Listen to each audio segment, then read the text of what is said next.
Kalau ada yang nanya ke gua, mouse produktivitas paling oke, pastinya jawaban gua itu jatuh ke MX Master 3. Cuma ada aja yang bilang kalau harganya ketinggian dan bentuknya kegedean.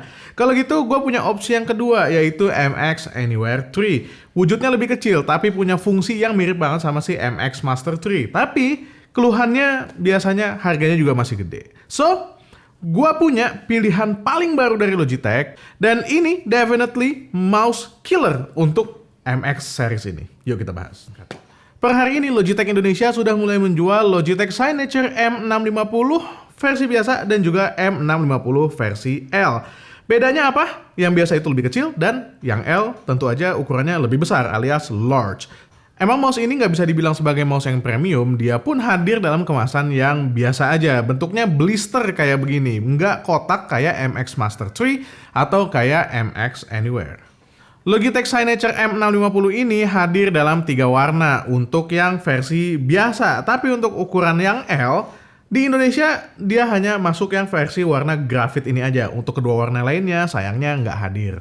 Bentuk pinggirnya yang melengkung seperti ini memastikan jempol kalian bisa resting dengan cukup baik di bagian sebelah samping dari mouse-nya. Jadinya memastikan kalau jempol kalian nggak gantung dan nggak berasa pegel. Gripnya juga oke, karena di bagian sampingnya ini juga ada garis-garis silikon, so nggak usah khawatir kalau mouse-nya ini bakalan berasa licin. Meskipun demikian, kedua mouse ini tidak didesain secara ambidextrous atau bisa dipakai di tangan kanan dan juga tangan kiri, karena keduanya ini punya tombol tambahan 2 biji di samping sebelah kiri. Kalau mouse ini dipakai oleh kalian yang dominan tangan kiri, otomatis tombol ini agak sedikit mengganggu ya. Oleh karena itu, sebenarnya Logitech itu ngeluarin versi yang left-handed, M650 left-handed. Cuma sayangnya versi yang itu nggak masuk ke Indonesia, karena menurut teman-teman dari Logitech, di Indonesia itu jarang banget yang beli versi left-handed. Sayang sekali. Dengan desainnya seperti ini, gua sih ngerasa kalau Logitech M650 dan M650L ini nyaman banget buat dipakai. Ya, kalau dibanding-bandingin sebenarnya semakin besar dan semakin ngegrip di tangan itu semakin oke kalau menurut gua. Jadi, pilihan gua sih sebenarnya kalau tangan kalian besar, kalian lebih baik pilih yang M650L ini.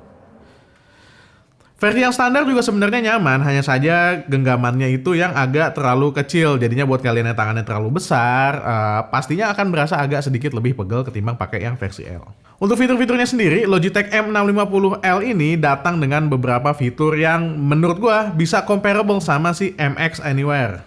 Untuk fitur-fitur yang dibawa sama kedua mouse ini sebenarnya sama, jadi perbedaannya hanya ada dalam ukurannya aja. Dan beberapa fitur tambahan yang menurut gue menarik untuk sebuah mouse di harga 300 ribuan. Yang menarik yang pertama itu adalah scroll wheels alias roda scroll yang di sini itu dia sudah menggunakan smart wheels. Logitech Smart Wheels ini memastikan kalau scrollnya itu bisa presisi, tapi ketika kalian butuh kenceng dia juga bisa ditarik kayak begini. Jadi muternya cepet.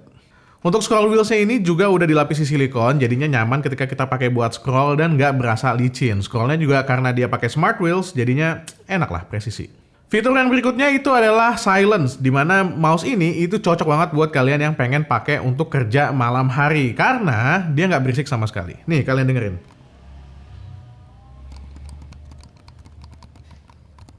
Ya, pelan banget suaranya.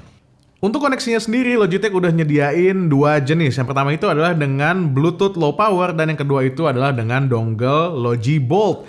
Yang menariknya, mouse ini hadir dalam harga 300 ribuan dan sudah menyertakan Logi Bolt di dalamnya. Kok bisa ya? Padahal Logi Bolt sendiri itu harganya bisa ada di angka 150 ribuan. Dongle-nya ditaruh di kompartemen tersendiri di bagian bawah mouse-nya. Jadi kalian bisa buka aja dan keluarin dongle-nya lalu langsung colok di komputer kalian. Lalu nyalain, switch on, dan mouse kalian udah bisa langsung dipakai tanpa harus setting apa-apa lagi. Kalau dilihat di bawahnya ini juga ada nih baterai yang mana itu jadi downside utama kalau menurut gua, karena baterainya ini masih menggunakan baterai A2 biasa. Tapi jangan khawatir karena Logitech berjanji kalau baterainya ini, satu baterainya bisa bertahan sampai 24 bulan. So kalian nggak usah khawatir, nggak usah mikir-mikir harus nge-charge baterai atau harus ganti baterai cepet-cepet karena itu lama banget tuh 24 bulan, 2 tahun. Paling satu downside lagi yang menurut gue bisa jadi deal breaker adalah mouse ini hanya bisa disambungkan ke satu device dalam satu waktu. Jadi kalau misalnya kalian mau pindahin antara PC ke iPad misalnya, kalian harus pindahin dongle-nya atau pairing lagi dengan Bluetooth. Kalau misalnya kalian yang hanya menggunakan satu aja di laptop doang atau di PC doang, itu sih sebenarnya bukan deal breaker juga karena nggak penting-penting banget fiturnya. Oh ya, untuk tombol-tombol yang ada di sisi sampingnya itu juga bisa diatur dengan Logi Option Plus, sebuah software yang bisa kalian install di macOS dan juga di Windows. Cuma sayangnya, pada saat video ini dibuat, Logitech Option Plus itu masih berupa beta software dan gua belum punya akses untuk masuk ke beta software tersebut. Jadinya, gua hanya menggunakan mouse ini secara default aja. Overall ini adalah sebuah mouse yang bagus, harganya juga murah banget, menarik banget, dan ya ketika gue dikasih tahu harganya sama teman-teman Logitech Indonesia itu mind blown karena menurut gue kualitas dan experience ketika menggunakan kedua mouse ini jauh dibandingkan sama harganya. These two are really MX Master dan MX Anywhere killer kalau menurut gue. Kalau kalian pengen dapetin experience mouse yang menarik dari Logitech dengan klik yang silent, smart wheels, dan juga koneksi dengan Logibolt, kalian harus banget beli M650 ini.